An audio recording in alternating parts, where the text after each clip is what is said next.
ఒక రాజ్యం. ఆ రాజ్యంలో ఒక కట్టెలు కొట్టుకునే అతను ఉండేవాడు. అతనికి ఒకే కిటికీ ఉండే చిన్న ఇల్లు ఉండేది. అతను కట్టెలు కొట్టడానికి ఉదయాన్నే అడవికి వెళ్లి సాయంత్రానికి ఇంటికి వచ్చి తిని నిద్రపోయేవాడు. ఒకరోజు, నేను ఎంత తప్పు చేశాను, పెళ్లి చేసుకోకుండా నాకు పిల్లలు ఉంటే ఎంత బాగున్ను. వయసు పైబడిన తర్వాత నాకు ఇప్పుడు అర్థమవుతుంది, నాకసలు పెళ్ళే లేక భార్య లేక పిల్లలు ఎలా వస్తారో, పెళ్లి చేసుకోకుండా తప్పు చేశాను అని రోజు బాధపడుతుండేవాడు. ఒక రోజు అతనికి ఒక ఆలోచన వచ్చింది.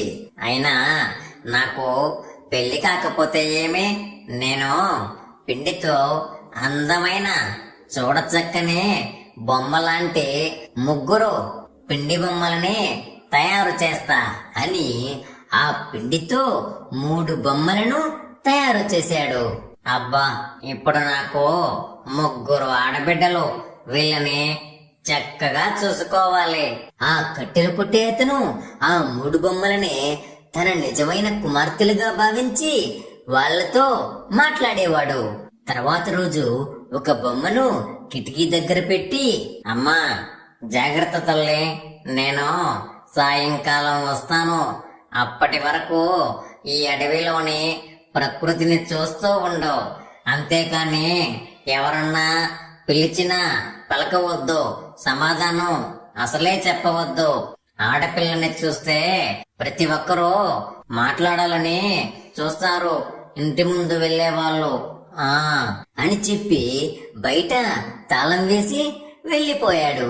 అలా ఆ దారిని వెళ్లే అందరూ ఆ బొమ్మను చూసి, అబ్బా, అమ్మాయి ఎంత అందంగా ఉంది అని అనుకుంటూ వెళ్లేవాళ్ళు. అలా కొద్దిసేపటికి రాజు కొడుకు అటుగా షికారు వెళ్తూ ఆ అమ్మాయిని చూసి, సుందరి, ఏమి నీ అందం, ఒక్కసారి నా వైపు చూసి ఒక్క నవ్వు నవ్వవా, పలుకే బంగారమా ఏమి, అసలు నా వైపు చూడనే లేదు. నేను నీతో తొలి చూపులోనే ప్రేమలో పడిపోయాను. నిన్ను నేను ప్రేమిస్తున్నాను, నిన్ను వివాహం ఆడుతాను, నన్ను వివాహం చేసుకుంటావా? నిన్ను రత్నమయ ఖచ్చిత బంగారు ఆభరణాలతో ముంచెత్తుతా, అంతేకాదు యువరాణివై ఈ రాజ్యంలో సకల భోగాలు అనుభవించవచ్చు. ఏం సమాధానం లేదు? నాతో మాట్లాడడం ఇష్టం లేకపోతే ఒక్కసారి నా వైపు చూడనైనా చూడు సుందరి. ఆ బొమ్మలో ఎటువంటి చలనం లేదు. నేను నిన్ను వదులుకోను, మళ్ళీ వస్తాను. అప్పటి వరకు నా గుర్తుగా ఇదిగో ఈ ఉంగరం ఉంచుకో అని ఆ ఉంగరాన్ని కిటికీలో విసిరేశాడు. ఆ ఉంగరం ఆ బొమ్మవడిలో పడింది. వెంటనే ఆ రాజకుమారుడు అక్కడి నుండి ముందుకు సాగిపోయాడు. అలా సాయంత్రం అవ్వగానే ఆ కట్టెలు కొట్టే అతను ఇంటికి వచ్చాడు. ఇంటికి రాగానే ఆ బొమ్మ దగ్గరికి వెళ్లి, ఏమ్మా, ఈ రోజు ఒంటరిగా ఎలా తోచింది తల్లి అని బొమ్మ దగ్గరికి రాగానే ఆ బొమ్మ దగ్గర ఉంగరం కనిపించింది. చేచే పాపిష్టిదానా, నేనలా వెళ్ళగానే దారిన పోయే వాళ్ళ దగ్గర నుండి కానుకలు తీసుకుంటావా? చేచి, నువ్వు నా కూతురుగా ఉండతగవు అని ఆ బొమ్మని విరిచి ముక్కలు చేశాడు. ఆ తర్వాత రోజు ఇంకొక బొమ్మను తీసుకువచ్చి కిటికీ దగ్గర నిలబెట్టాడు. తల్లి, ఈ అడవిలోని ప్రకృతిని చూస్తూ ఉండు, సాయంత్రం కల్లా నేను అడవికి వెళ్లి కట్టెలు కొట్టుకుని త్వరగా వచ్చేస్తా. దారిన పోయే వాళ్ళతో మాట్లాడకు, ఒక్కదానివే ఒంటరిగా ఉండలేవు అని ఏమీ తోచదని ఇక్కడ కూర్చొనబెట్టా, సరేనా? జాగ్రత్త తల్లి అని ఆ బొమ్మకి చెప్పి అడవికి వెళ్ళాడు. అలా ఆ కట్టెలు కొట్టే అతను అడవిలోకి వెళ్ళిన కొద్దిసేపటికి రాజకుమారుడు అటువైపు వచ్చి, ఏం సుందరి, ఈ రోజు కూడా మాట్లాడవా?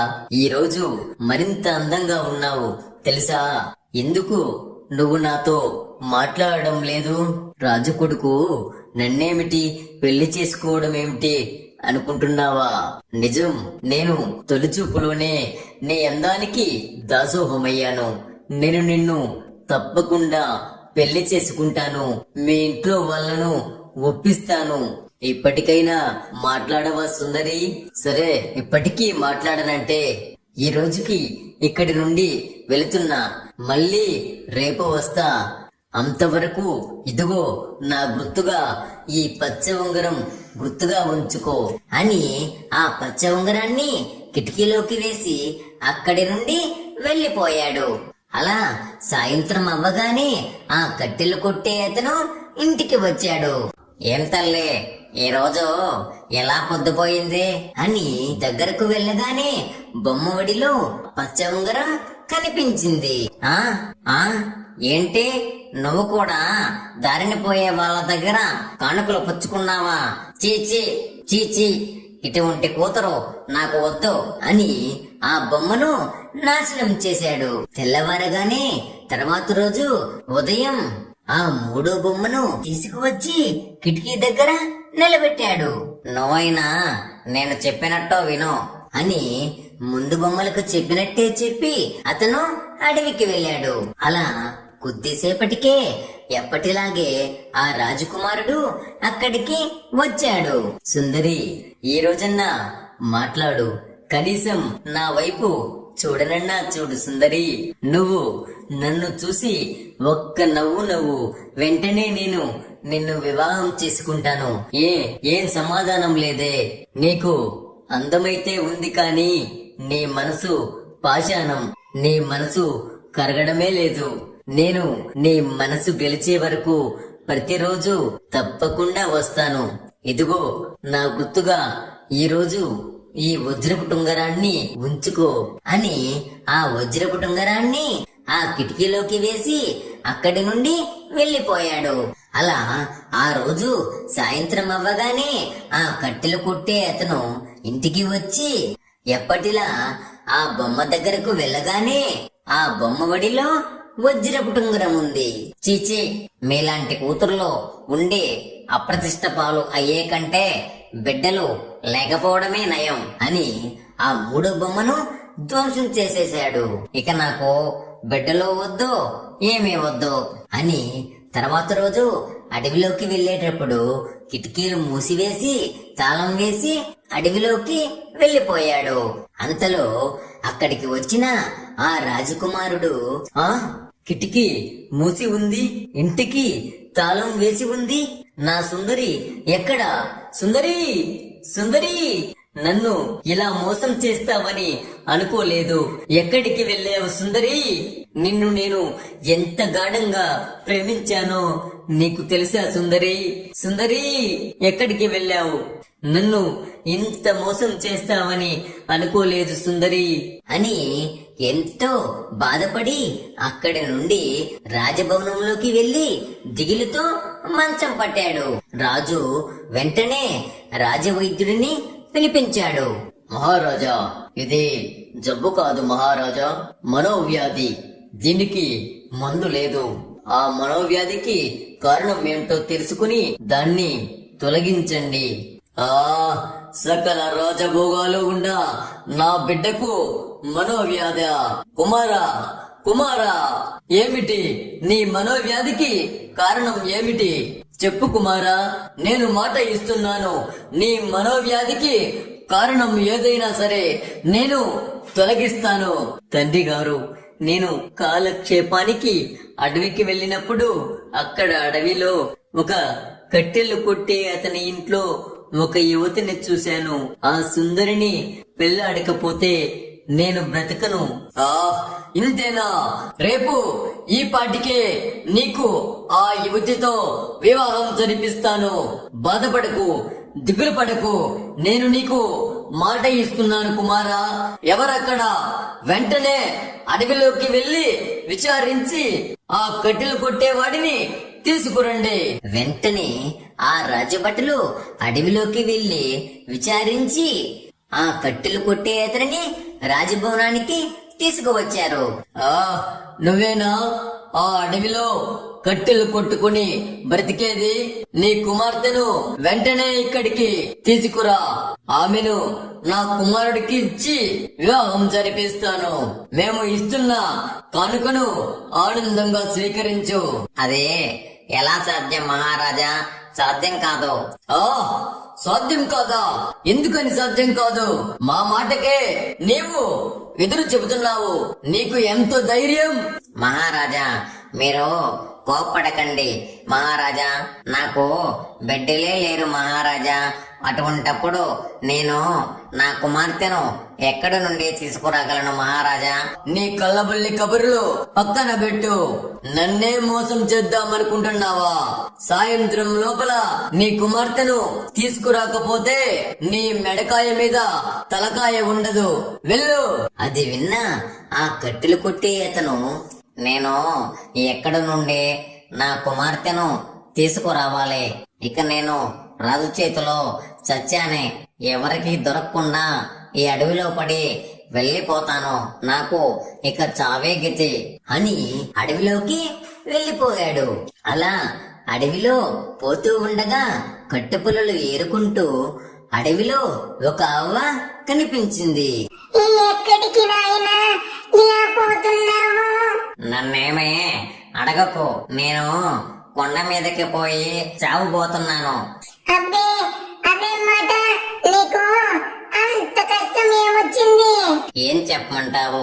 నా బాధ లేని కూతురుని తీసుకురమ్మన్నాడు మహారాజు తన కుమారుడికి ఇచ్చి వివాహం జరిపించడానికి. నేను ఇప్పుడు నా కూతురుని ఎక్కడి నుండి తీసుకురావాలి? నువ్వే చెప్పు. నాకా అసలు పెళ్ళే కాలేదు, ఇక పిల్లలు ఎలా వస్తారు? అయితే నేను నీకు ఒక ఉపాయం చెప్తాను. ఆ ఉపాయం నువ్వు ఉపయోగిస్తే నువ్వు ఈ ఆపద నుండి తప్పించుకోవచ్చు. ఏంటవ్వా ఆ ఉపాయం? త్వరగా చెప్పి నువ్వు పుణ్యం కట్టుకో అవ్వా, లేకపోతే ఈ రోజు నా చావు ఖాయం. ఒక ఎదురు బుట్టలో ఒక ఎలుకను వేసుకుని ఆ బుట్టను రాజుగారి దగ్గరకు తీసుకుపో. ఆ బుట్ట అక్కడ పెట్టి అప్పుడు నేను చెప్పినట్టు చెప్పు అని ఆ ఉపాయం అవ్వ అతనికి చెప్పింది. అవ్వా నీ ఉపాయం భలే ఉంది. ఇదే నిజంగా పనిచేస్తుందంటావా? నువ్వు నమ్మకం ఉంచి నేను చెప్పినట్టు చెయ్యి, నీకు అంత మంచి జరుగుతుంది. సరే సరే అవ్వా, నేను వెళ్ళొస్తా. నువ్వు నాకు ఎదురుపడ్డం నా అదృష్టం అవ్వా అని ఆ కట్టెలు కొట్టే అతను ఇంటికి వెళ్ళాడు. అలా ఆ కట్టెలు కొట్టే అతను అలా వెళ్ళాడో లేదో ఈ అవ్వ నా ఉపాయం బాగా పారింది, బుట్టలో పడ్డాను అని అవ్వ ఎలుకలా మారిపోయింది. త్వరగా వాడు ఇంటికి వెళ్లే లోపల నేను అక్కడ ఉండాలి అని ఆ ఎలుక కట్టెలు కొట్టే అతనింటికి వెళ్ళింది. ఆ కట్టెలు కొట్టే అతను ఇంటికి వెళ్లి తలుపు తీయగానే అతనికి ఒక ఎలుక కనిపించింది. అబ్బా అదృష్టం అంటే నాదే. ఈ ఎలుకను బుట్టలో వేసుకుని త్వరగా తీసుకుపోతా అని ఆ ఎలుకను బుట్టలో వేసుకుని ఆ బుట్టను నెత్తిన పెట్టుకుని రాజకోటకు వెళ్ళాడు. ఏమిరా ఏమిటిది? నేను నీ బిడ్డను తీసుకురమ్మంటే బుట్ట తీసుకొచ్చావా? బుట్ట తీసుకొచ్చావేంట్రా? మహారాజా మహారాజా నా బిడ్డ ఈ బుట్టలోనే ఉంది మహారాజా. అసలు ఏమి జరిగిందంటే 2 రోజుల ముందు నా బిడ్డ అలా అడవిలోకి వెళ్లి ఒక చెట్టు కాయలు కోయబోయింది. ఆ చెట్టు కిందే ఒక ముని తపస్సు చేస్తున్నాడు. ఆ మునికి తపోభంగమై ఎవరు ఎవరు నువ్వు? నువ్వు నాకు తపోభంగం కలిగించావు. కావున నువ్వు ఎవరి కంట పడినా మాట్లాడినా మరుక్షణం నువ్వు ఎలుకలా మారిపోతావు. ఇదే నా శాపం అని శపించాడని నా కూతురు పలకలో రాసి పెట్టి బుట్టలో దాక్కుంది మహారాజా. నిన్నటి నుండి బయటకే రావటం లేదు. అందుకే మీరు నీ కుమార్తెను తీసుకురమ్మని చెప్పినప్పుడు నాకు బిడ్డలే లేరని చెప్పాను. ఇక మీరు ఆగ్రహించేసరికి ఇక తప్పక ఆ బుట్టనే ఇక్కడికి తీసుకువచ్చాను. ఇక మీ ఇష్టం. మీరు ఈ బుట్ట తెరిస్తే వెంటనే నా బిడ్డ ఎలుకలా మారిపోతుంది మహారాజా. ఇదేమిటి ఇలా జరిగింది? అక్కడ నా కుమారుడు మనోవ్యాధితో బాధపడుతున్నాడు. నేను మాట కూడా ఇచ్చాను, రేపటికల్లా వివాహం జరిపిస్తానని. ఇప్పుడేమో ఇలా జరిగింది. ఇప్పుడు ఏమి చేయాలి? మాకు ఏమీ అర్థం కావడం లేదే. అమ్మయ్య, ఎలాగోలా ఈ గండం నుండి గట్టెక్కాను అవ్వ ఉపాయంతో. అంతలో ఆ బుట్ట కదులుతూ ఉంది. ఓరే దేవుడా, ఈ బుట్ట ఎలా కదులుతుంది అంటే లోపల ఉంది ఎలుకైగా, అది ఇంతలా కదలదే. అలా అంటుండగానే ఆ బుట్టలో నుండి ఒక అందమైన ఒక సుందరి బయటకు వచ్చింది. ఓరే దేవుడా, నేను తెచ్చింది ఎలుకనైతే ఈ పిల్ల ఎక్కడి నుండి వచ్చింది? అంతా విచిత్రంగా ఉంది. తర్వాత